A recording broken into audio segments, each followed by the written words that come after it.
not just my work, but the work really of thousands of Christians and probably 30, 40 congregations in the United States, and many people in this country supports the work we do in India, really Central Asia, Myanmar, Bangladesh, primarily Northeast India, Nepal, Bhutan, hopefully eventually into China itself, South East China.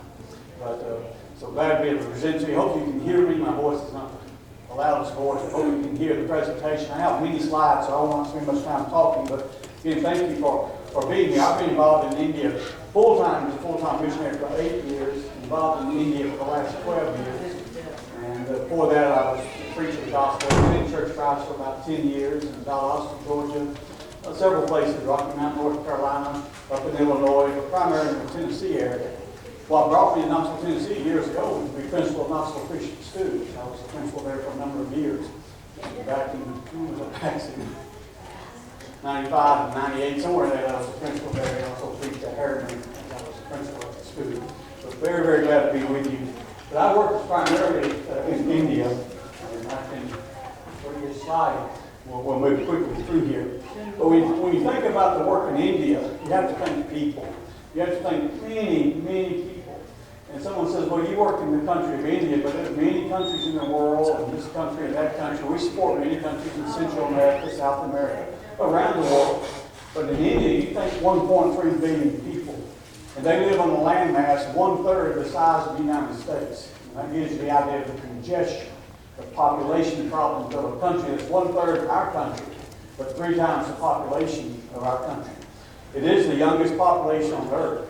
In fact, there are more people in India under the age of 25 than there are people over the age of 25 in India. It's the youngest population on earth. We can reach these young people, the gospel of Christ. What we will do for India and Christianity in the next generation will be probably an amazing thing. India still has very high illiteracy rate. Only about 53% of people can read and write properly in that country. 40% of the poorest people on earth live in India. Over 50 million orphan children are in that country, and that grows by thousands every day in the country, where many diseases kill many people daily. Look at that here, the population. You could take all the people that live in the United States, about 360 million in this country. Okay? All the people in Mexico and all the people in Canada. Add these 29 other countries to it. You still don't have the population of India. So when I say I do mission work in India, think about how big a population, almost 1/4 of the world's population resides in India or in one of the connected countries to India. So it's a large area that needs the gospel of Christ. If you notice there, this is a map of India. I'm way up in the northeast. We see the Mustard Seed Village sign. That's the name of my boys' orphanage there. We now have a girls' orphanage called Rainbow Village. And I'll share some pictures later on. But we're way in the northeast. We're right on the border of Myanmar. In fact, I can sit on my back porch, drink my coffee in the morning, look out over the mountains. And I'm looking at Myanmar from where I'm at in northeast India. I'm 60 miles from the Chinese border, from China. So this is a good location for the gospel to go into Nepal, China, Myanmar, Bangladesh, of course, in all of India. And we do many mission works in those areas. The religions of India, predominantly is Hindu. That's the native, the national religion of India is to be a Hindu. They believe in thousands and thousands and thousands of gods. In fact, they estimate over 300,000 Hindu gods make up a pantheon of gods in India. And that's the native religion. The Modi, who is the new prime minister who runs the country of India, he has this big plea back to India. We want all the Indians come back from America. Don't be doctors over here, come back to India. But he's really encouraging everyone to come back to Hinduism. You leave the Christianity that's in this country. You leave Islam, which is fast growing in India. And you come back to be a Hindu. There's a big push and persecution is beginning to rise against the Christian work in India because the prime minister is empowering. But about 74%, 12% Muslim, Islamic people growing very, very fast will create a tremendous problem in India in the next generation. Buddhism, the Sikhs, the ones that wear the turban on the head you see on TV. Christianity makes up about 4% and fast growing. Let me tell you that there's more Christian members of the Church of Christ in India than there is in the United States of America. But remember, you're dealing with 1.3 billion people. But in the state of Andhra Pradesh and Tamil Nadu in South India, which I don't work. I've been there, but I don't work in that part. They estimate 10,000 churches of Christ just in those two states. So the church is doing very well. They're growing very fast in the southern portion of India. But where I'm at, we're very scattered. There's only a handful of congregations. It's just a new work that we're doing. Here's the mustard seed village. Hopefully you can see these pictures. But this is a picture. Let's get into the mustard seed village. This is a place for a boy and his soul. Right now we have about 61 boys here at the mustard seed village. We began this in 2009 as our first orphan home. And boys and girls there up until February when we moved the girls to a new village called Rainbow Village. But our boys live here. And it's just a place, tin roofs and bamboo buildings. We built all these from the jungle bamboo that we cut from the jungle. And we cut our lumber from the jungle. Teak wood. Anybody works with wood? You might know anything about teak. Very good hardwood. Can't buy it in this country. I wish you could. You know, I like to make furniture if I ever have any time. But teak grows everywhere in that jungle. Hardwood. So we use that to make a lot of 2x4s, 4x4s that we put in our buildings. There's a caution thing there. Here's some of our cottages. Our cottages are named after people who helped me build the cottages. Usually after someone who's passed away. This is a young boy who died of cancer about the age of 12. His mom and dad in Rockmont, Georgia, built in his honor. Here is Oliver Springs, and Oliver Springs congregation who built this cottage. Longville congregation built this cottage here. You see the boys. This is Lake City Cottage from Lake City Church of Christ. Jason Cottage was built by mom and dad for their son who was born crippled. He's probably 20-something years old now. Here's West Cottage, built for an elder who was an elder at Oliver Springs many years ago. He passed away maybe 20 years ago now. This was built in his honor. Those are our cottages. We have 6 cottages of boys.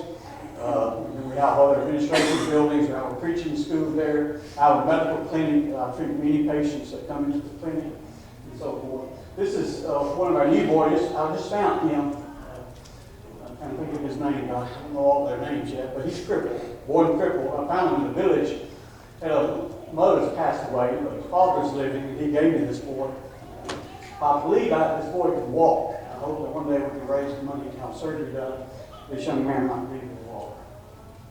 I've got him working on some crutches. He's able to develop his legs slowly but surely. Hopefully one day we'll get him with these crutches pretty well and say make surgery.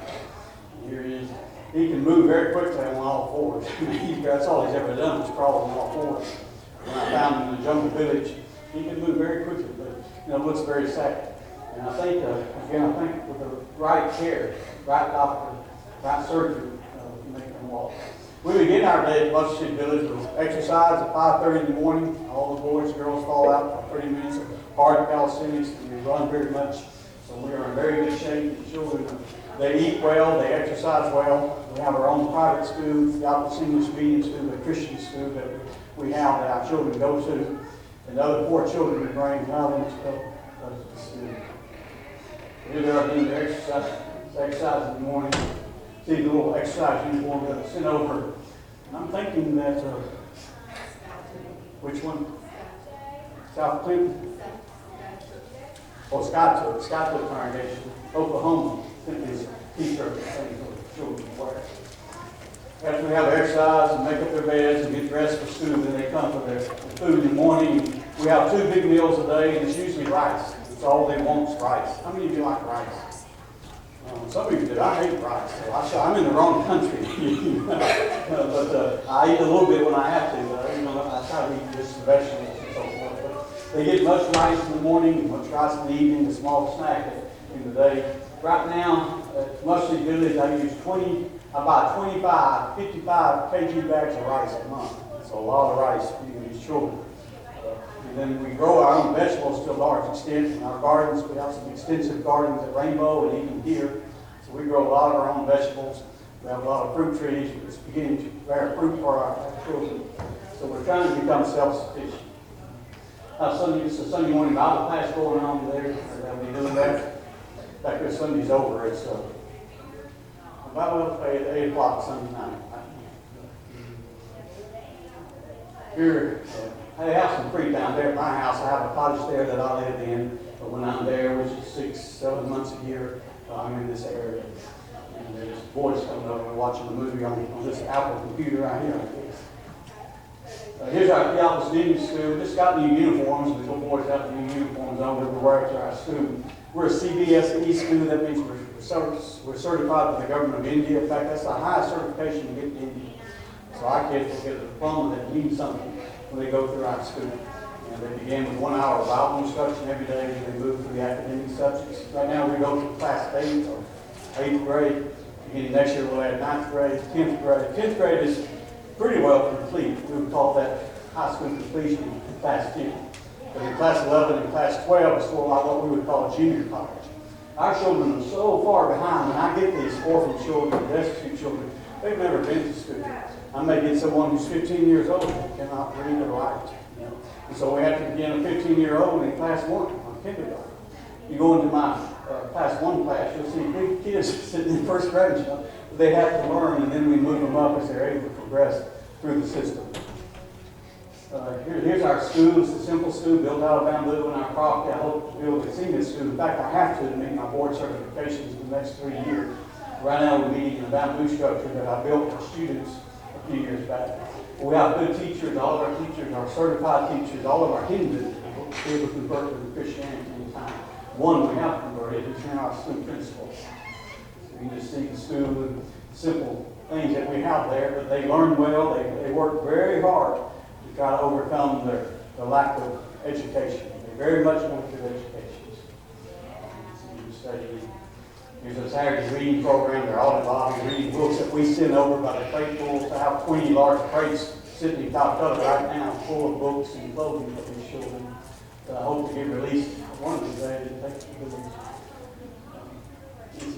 All these children here. We have a lot available for adoption. I have out here in the foyer a book of pictures of children who need to be adopted and sponsored. If you're interested, look at those pictures. If you like one, just fill out your name and email address and address and take one of those pictures. Write the name of the boy or girl on the picture down, and then we'll send you some information on that child. But all that's in the folder.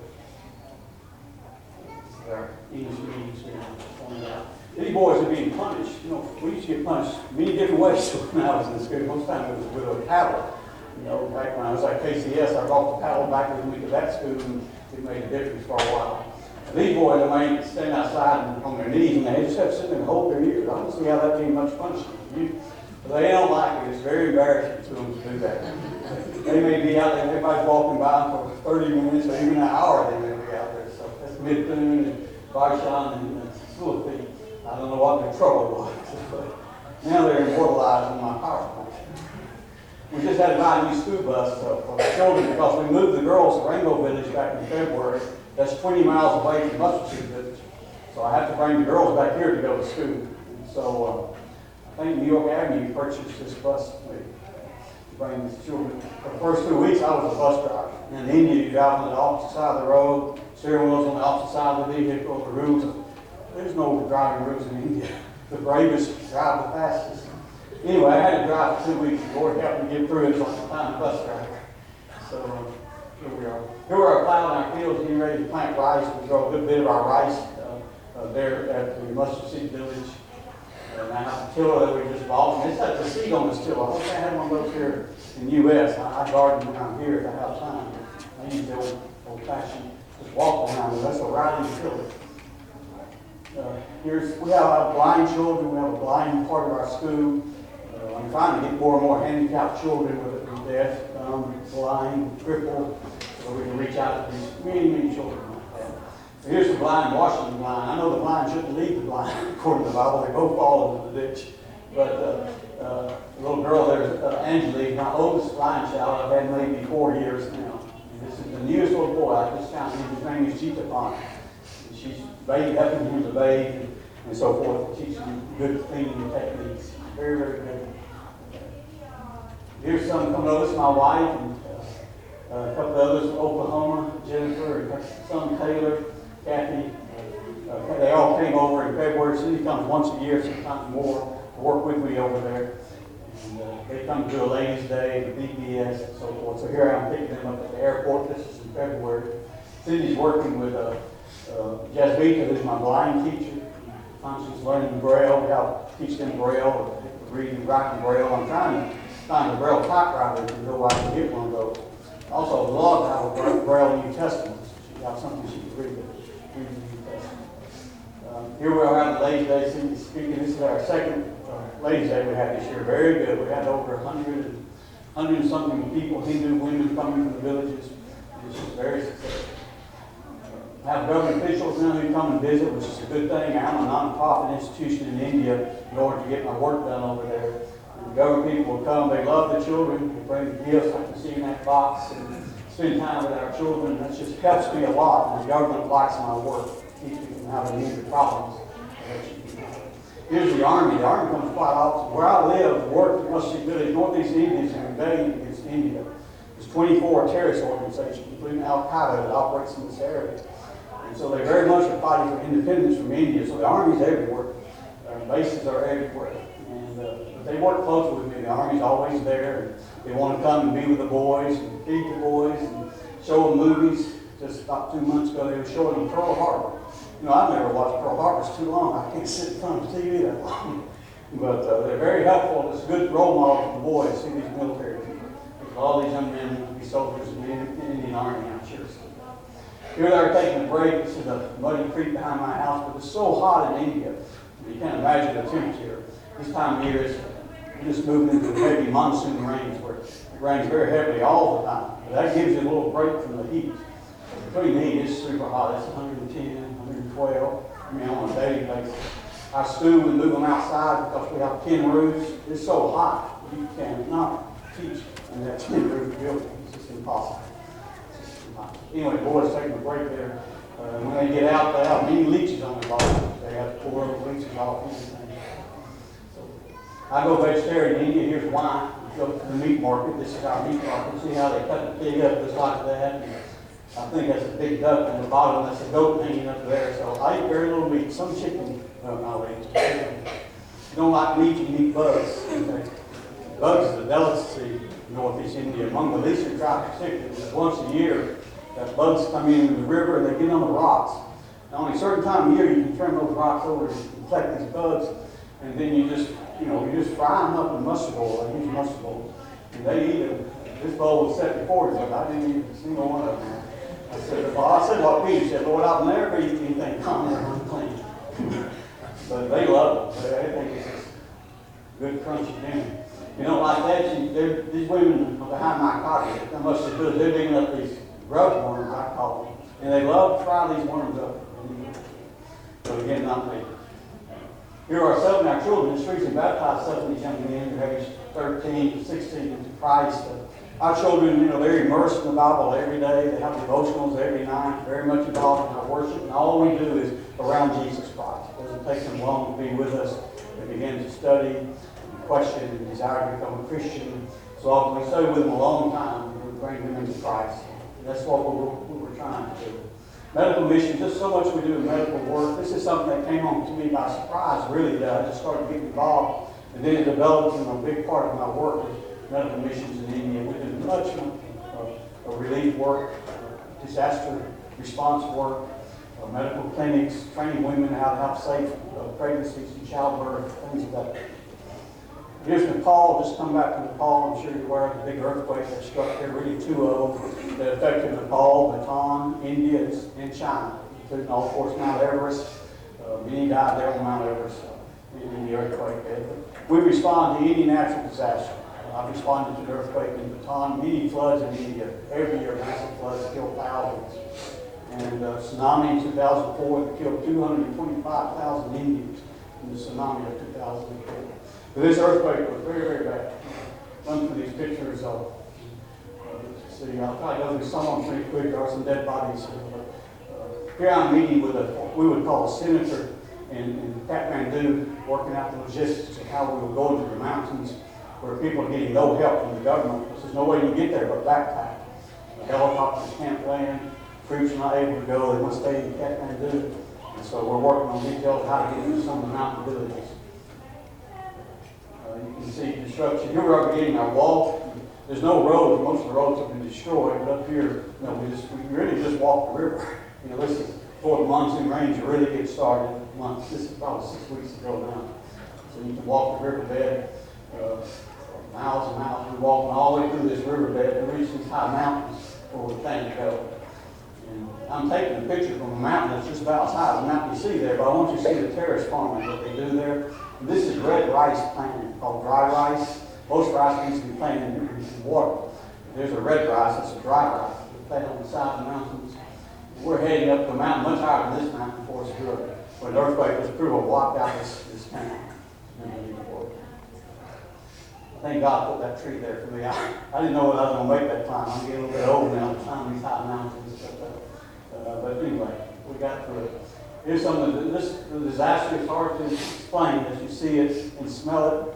It's just hard to explain what takes place in an earthquake, particularly in a third world country where they don't have the relief efforts like we have in a country like the USA. Just massive, massive damage.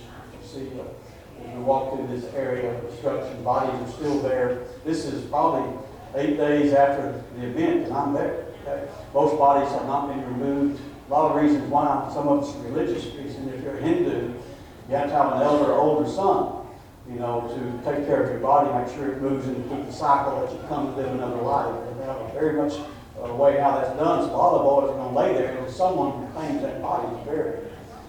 So we're just going through just massive, massive damage and death everywhere you look. There's a house. When they left the house, that door frame, I was going to get under it. I was afraid to get flat on me. So, you get bodies are buried there, you can smell. The smell is very bad.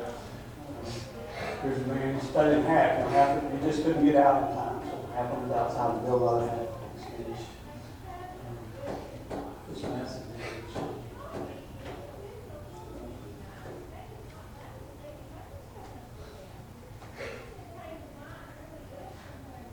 I took this picture. This earthquake took place about 3 o'clock on a Saturday afternoon. Okay, that saved a lot of lives because the schools were closed. Okay? This is a school right here. You see what's left of that school? That's a Missionary English school. It's totally destroyed. That had been on a Friday or Monday, even on a Sunday. They have school there in the fall. Those kids would die. Tens of thousands of kids would perish. That earthquake had happened today. Here we are, when this is a rainy season, now it's the monsoon season, but with the earthquake, you loosen the soils in the mountains. So when the rains come, avalanches and landslides, even right now, I just sent funds 2 days ago, massive mudslides in Collin Pond, Indiana. Hundreds have perished with mudslides coming down on their house. And that's what's happened here. This is about 3 weeks ago. And we're digging bodies out at this time here. So this is a woman who buried it, taking her body out. This is the only thing you see of this woman is her arm coming out of the mud. She's got to get that body out. Here's a little church of Christ that's at the top of the mountain. It was damaged, but still useful. In fact, we're sleeping in there at night as we do the medical camp during the day. We distributed much rice to many of the people. They're getting receiving the rice. We gave out plastic tents.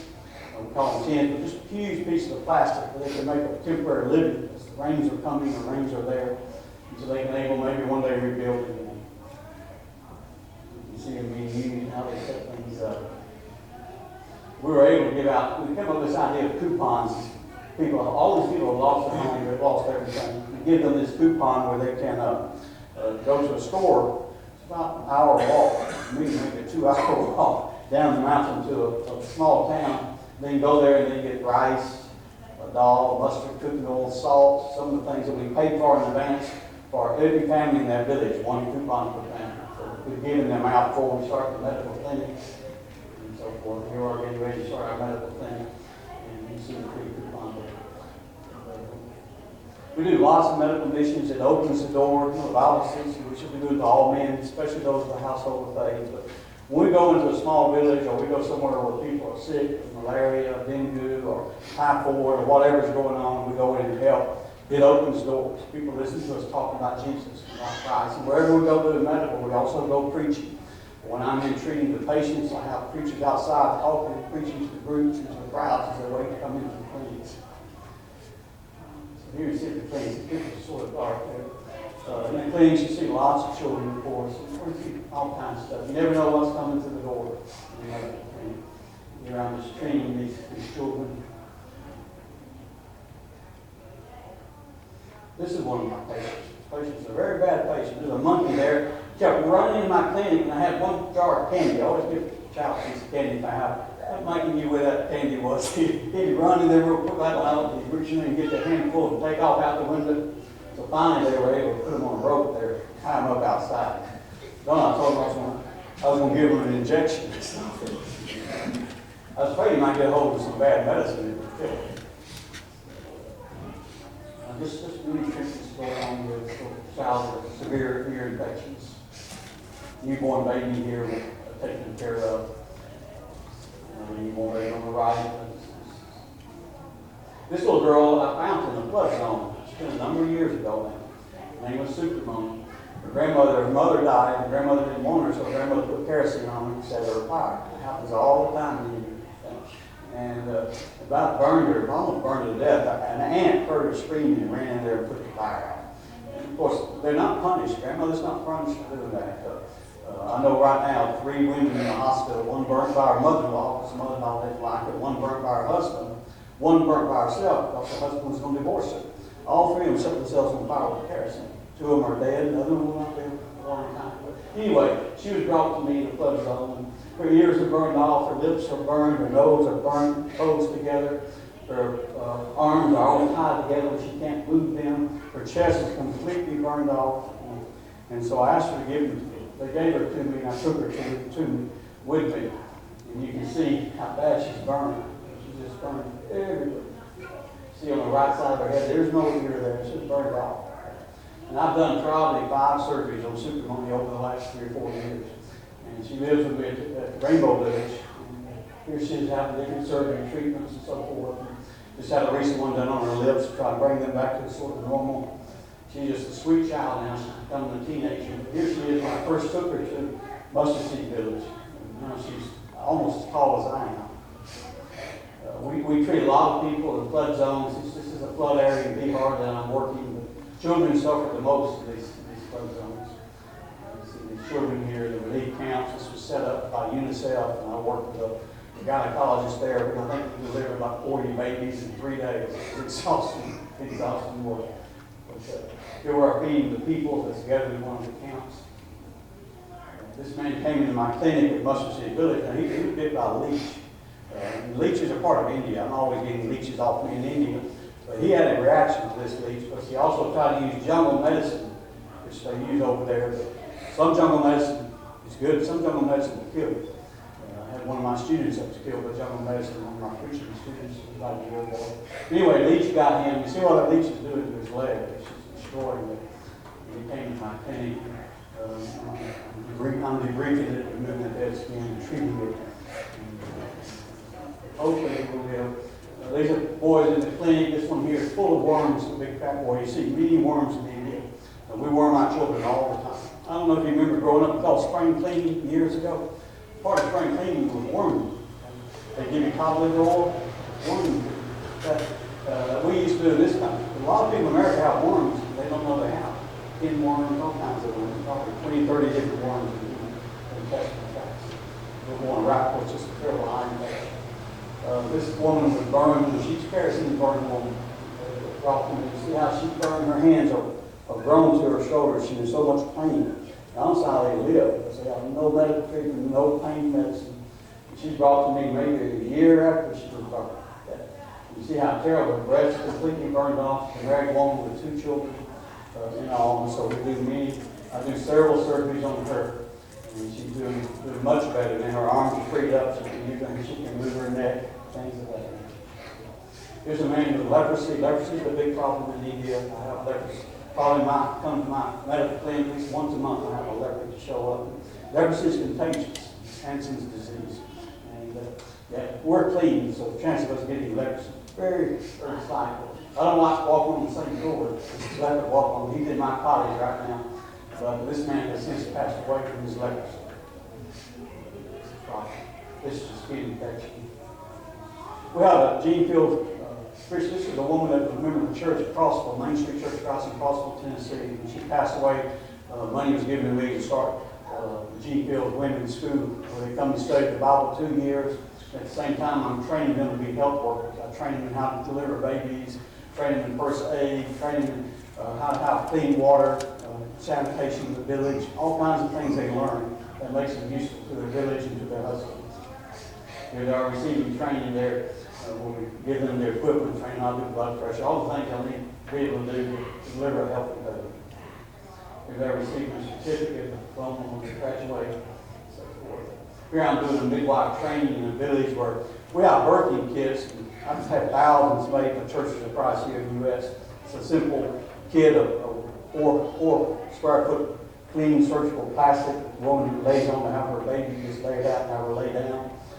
There's clean cord to tie that umbilical cord with. There's a razor blade that's never been touched. It's still in this little container to cut the umbilical cord. There's a hat for the little baby knitted by sisters here in America. There's a little blanket to wrap around that baby when it's born. And it's everything that you can deliver a healthy, clean baby, take the life of that mother and the life of the baby. India leads the world in the number of women who die in childbirth because of unclean procedures. And so here we are. It just need one baby that was just delivered. It's in one of our blankets here. Here we're getting ready to deliver a baby. The woman on my right, she's delivering many babies. She's an old midwife. She doesn't know how to deliver a clean, healthy baby. She doesn't know to wear gloves. She doesn't know to use a razor blade or something that's, or at least boil your scissors or whatever you're going to cut. They just use the machete. They just got them chopping up the pig with it. Bring it right in and use it on the umbilical cord. And the baby dies of tetanus. And the mother will too. And so being ready to deliver this baby, that's a little baby boy that is born probably within an hour of this picture. And this baby there, big examination. And here it is in one of our hats, one of our blankets, ready to. Many people come to the clinic, so this is Lata. She's one of my girls that came to me from the jungle about 2 years ago, dying. Her spleen was totally swollen. Her liver was not functioning. I took her to Delhi and we did massive surgery, splenectomy on her. Other surgery, rerouting a duct from her liver to resupply blood to the liver and saved her life. But just about 3 months ago, 2 months ago, she began to vomit much blood. She developed irises in her stomach, holes in her stomach, where the blood pressure of the liver is too high. It causes blood routing to the stomach. She lost four units of blood in one day. She's vomiting. I thought I lost her. I tried to get her to, I was going to fly her to Delhi, but when I got to the airport, she was already in bulimic shock, so I moved her to another hospital close by and gave her 4 units of blood, and I flew her to Delhi the next day. We were able to treat her, and now she's doing okay now, but they give her about a year to live. It's like do a liver transplant on this child. So right now I'm trying to raise funds to do a liver transplant on her. It cost me about 18 lakhs. That's $36,000 US dollars to save this child. Do a lot of village evangelism, a lot of church plantings. There's so much. This is a tea garden. Tea gardens are very beautiful places, but they hold a lot of poverty. People who work at tea gardens are Abbadasis, Dalits, the untouchable people, so they really look down on them in many ways. There's one in the tea garden, putting tea on their basket there. This is a rice paddy, of course, many rice paddies in India. We have a program that we started 2 years ago called the Antioch program that we developed. We're trying to establish churches in big cities of over 1 million people. In India, we have thousands of congregations, but they're in small villages of 20 mud huts or 40 bamboo hut villages. We need churches everywhere. But in our big cities in northeast India, we have no churches of Christ. I mean, you can go in the big cities of like Guwahati, 8 million people in greater Guwahati. No, remember the church. You can go in these cities, every one of these cities, the Lord's church is not there. And these are the capital cities in northeast India where I work. So we began the Antioch program to train preachers for city evangelism. Most all our young men are trained just to, with the Bible, which is good. They have no idea how to go to a big city and interact with graduates, doctors, business people, lawyers, and begin to study the city. I bring them to my village. I teach them PowerPoint, I teach them radio, I teach them television, I teach them track routing, production, printing material, get them all ready, and then I move them to the cities. As I speak, Kohima in the middle is being settled by Sing Tehran. And then in 1 month we'll settle Artikala. And then Jorhat's not on there, but Jorhat will settle in September. We have men that were trained that will move into these cities, commit their lives to preaching in these cities. And we put them on support for 5 years. Okay, full support. Take care of their family and the needs of the church to grow for 5 years. And then they will be on their own. We have a plan that we believe we will be able to work that in 5 years, All these congregations will have a minimum of 300 baptized believers in those congregations. You say, well, that's impossible here in America. Maybe God gives us some grace. But in India, with millions of people, people are open to study. No one, a Hindu will never turn you down for a Bible study. I've never been turned down. I go to the door of a Hindu and not say, can I come in and study the Bible with you? Always. They may ask me to come back tomorrow, but I always give you an invitation to come and study. And so we hope to really grow the church. Here's Peter. He heads up my Antioch program. Very good brother. Very knowledgeable about his wife, Tina. She's in labor as I speak right now. I have a little girl, which I named Eve. I get to name all the little babies over there, which I really enjoy. I always give them Bible names. This is Ahiman and his wife. This is his grandchild that he's raising. He's Antioch. He'll be moving in 1 month to the city of Jorhat, the second fastest growing city in India, to begin the Church of Christ. This is Cindy. He's the one that's going into Kohima with his wife and 2 children. Cindy knows these families. She helped teach the women about how they can help their husbands in large cities, to sit down and study with them, 2-on-2 with other couples. Here we have a class. This is our Theopolis preaching training school. We train men to preach the gospel. They can come from anywhere. The man on the right, the glasses on, he was a high Tibetan monk. He was a high-level monk over thousands and thousands of Buddhist people. And we converted him. He's graduated from our school, and then he goes back and works among the Buddhist people. He's converted many from Buddhism to the Church of Christ. Here's one of our cities. This is Kohima, the city we just moved to. So please pray for him. That in this big city that doesn't know the Church of Christ, we introduce the New Testament church. This is another big city. This is a huge slum. This is the largest Islamic slum in India. This is outside of Mumbai. This is called Bombay. And I went in there to do a medical clinic. Another whole story. But we need someone there preaching to all these Islamic people about Jesus Christ. Here's Ayman. He's ready to go. And I say we are sending him. I can find him a sponsor within a month of this city here. In the cities, you see so many children, street children living on the streets. In Delhi, they estimate 50,000 kids living on the streets, the capital of India, Delhi. You see them everywhere. Over 100 are run over every year by cars. Because they get out the road and they clip and do tricks, and then they come up and hand out money. A lot of them get run over. People don't see them. It's too late. But you see a lot of old women in the cities. Because there's no Social Security. No way, if the husband dies, no way to support her. A lot of the children are leaving the farms and moving into the cities. No one for these old ladies. So they live on the streets like this. And we began a program called Grandma Grandpa program. We're building cottages at Mustard Village for boys and Rainbow Village for girls. We can bring some of these old people in, and they live with our children, and they become Grandma and Grandpa. And I think that's going to be a very good program. There's many studies going on. How much time I have?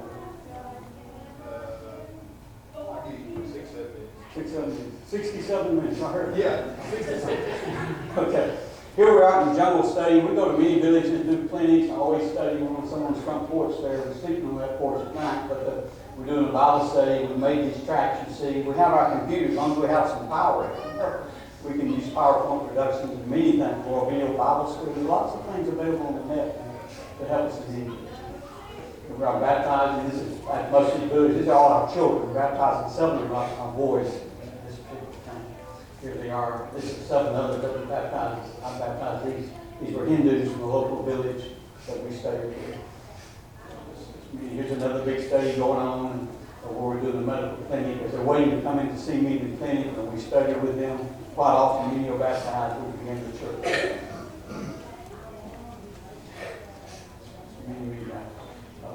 Here's a trip to Gandhigram. I'll go quickly through here. Gandhigram is about 80 miles from me, and it's a primitive village, sits on the Chinese border, has no electricity, no power. It's as primitive as you can get. Beautiful people and very smart people. We're going there to try to preach the gospel to them. We have a Church of Christ there, and we're going there to preach the gospel meeting, do a medical thing. But it's a 7-day walk through the mountains. So I hired this elephant to go with me. I had this smart idea where if I get tired, I'll ride on the elephant. Well, this elephant, I forgot the name of that elephant. It's a 15-year-old female elephant. It didn't like me at all. I don't know if it was my glasses, the color of my skin. It was afraid of me. So very soon I got afraid. It wouldn't let me on its back. I got on its back one time. And it went round and round and round, so I had to jump off the back. And then tried to stomp it. Then took off in the jungle and lost all our luggage to the jungle. So it took us all day long to get it back and get the luggage back. So from then on, I walked behind y'all, which is not a good idea either, for several reasons. But anyway, 7 days walk, and you do a lot of walking along this rocky rivers and so forth up into the mountains. You cross many of these bamboo bridges over deep water. You have to be very, very careful. And as you move through these jungles, on these bridges, 18 bridges going up to Greenback, 18 coming back. And so we're taking a break. My favorite animal behind me there. I named her Jezebel, by the way. Yeah. Here's one of our bridges, and I have to walk across. You see these on movies sometimes. You be careful when you get across them, unless you weigh just too much. Here's a plank bridge. Be careful on this plank bridge. Walk across. Here's where we make our shelter at night. So we just pull the leaves from the jungle and make a place that we can get under and sleep. Get your leeches off. We're taking a break back to the swimming break in the river shortly after this picture here. Here we stop in a small village, and I could be an NBA basketball player in India, but there's a short people, particularly the Leeson people. This is grandma and grandpa. I have their grandson in my village because they're not going to live long enough to take care of them, so I took them back with me and I'm raising them in my village. But they felt sorry for me. They gave me chicken to eat. They gave me, I think that's 1 or 2 fish they just caught in the river. But I didn't want to eat chicken. I love chickens. I like chicken and eggs, but I hate to kill anything. So I told them, that's a holy chicken. Don't kill my chicken. Sometime during this trip, they killed me. Here we are inside a typical house. We cook in the living room. Everything's in one room. And we have an open hearth on a mud floor that you made. Additional care to keep the rats out. And like that. Sprout them food. Always get the leeches off them. Any leeches.